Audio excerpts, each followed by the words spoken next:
Hi అండి, good morning అందరికీ. నేను మీ స్వాతి. ఈరోజు పిల్లలకి లంచ్ బాక్స్లోకి ఆలుగడ్డ ఫ్రై ప్రిపేర్ చేస్తున్నాను. అందుకోసమని ముందుగా బాండీ పెట్టేసుకున్నానండి, ఆయిల్ కూడా వేసుకున్నాను. దీనికోసం తాలింపు గింజలు వేసేస్తున్నాను. అయితే నేను ముందుగానే ఆలుగడ్డలు, ఉల్లిపాయ ముక్కలు, కరివేపాకు ఇవన్నీ రెడీ చేసుకున్నాను. ఇవి చిట్పట్లాడుతూ ఉన్నాయి కదా. ఈలోపు ఫస్ట్ అయితే కరివేపాకు వేసేసానండి. చిట్పట్లాడింది. నెక్స్ట్ ఆనియన్స్ వేసాను.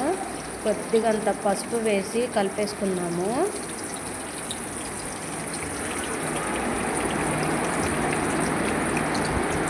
అదేంటోనండి, వీడియోస్ చూస్తున్నారు కానీ లైక్ చేయట్లేదు, సబ్స్క్రైబ్ చేసుకోండి ప్లీజ్ అండి, సబ్స్క్రైబ్ చేసుకోండి. ఇప్పుడైతే పసుపు వేసాను కదా, కలిపేస్తాను. ఇదంతా నేను హై ఫ్లేమ్లోనే చేస్తానండి, ఎందుకంటే ఆలుగడ్డలు అడుగంటద్దు కదా. ఇక నేను వెంటనే ఆలుగడ్డలు కూడా వేసేసాను. ఆనియన్స్ కొంచెం ఫ్రై అయ్యంగానే కొద్దిగంత సాల్ట్ వేస్తున్నాను. సాల్ట్ వేసి కొద్దిగా కలిపేసి కొద్దిసేపు అలాగే హై ఫ్లేమ్ టు లో ఫ్లేమ్లో మంచిగా కుక్ చేసుకోవాలండి. కలిపేసుకొని కొద్దిసేపు అలాగే వదిలేస్తాను. ఇక ఈలోపు నా చిన్న చిన్న పనులు ఏమైనా ఉంటాయి కదా, గిన్నెలు కడిగేయటము, పాలు పొయ్యి మీద పెట్టడము, ఇవి చేస్తానన్నమాట. ఈలోపు ఇదిగోండి ఇలా ఫ్రై అయిపోయాయి కదా. ఇప్పుడు కారం వేసేసానండి. కారము కలిపేసుకుంటాను. ఈ కారం మగ్గేలోపు నేనేం చేస్తానంటే ఎల్లిపాయలు దంచి పక్కన పెట్టుకుంటాను. నెక్స్ట్ వచ్చేసి ఇక ఇంకా కాని పనులు ఏమైనా ఉంటే చేసేస్తానమాట. పిల్లలకు అన్నం బాక్సుల్లో పెట్టి చల్లారబెట్టేస్తాను. ఎల్లిపాయలు కూడా దంచేసానండి. కారం పచ్చివాసన పోయింది. ఇక వెంటనే ఎల్లిపాయలు వేసేసి మంచిగా కలిపేసుకుంటాను.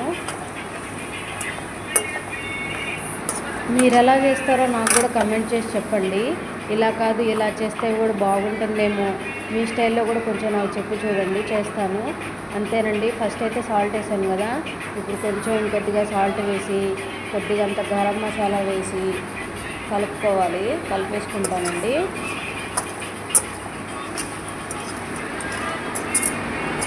అదేంటోనండి, మనం ఏదైనా పని చేస్తామంటే చాలు వద్దు వద్దు అంటారే తప్ప సరేలే మరి ట్రై చెయ్యి అని ఒక్కళ్ళు కూడా ఎంకరేజ్ చేయట్లేదు. కానీ మీరు ఎంకరేజ్ చేస్తారు నన్ను అనుకుంటున్నాను.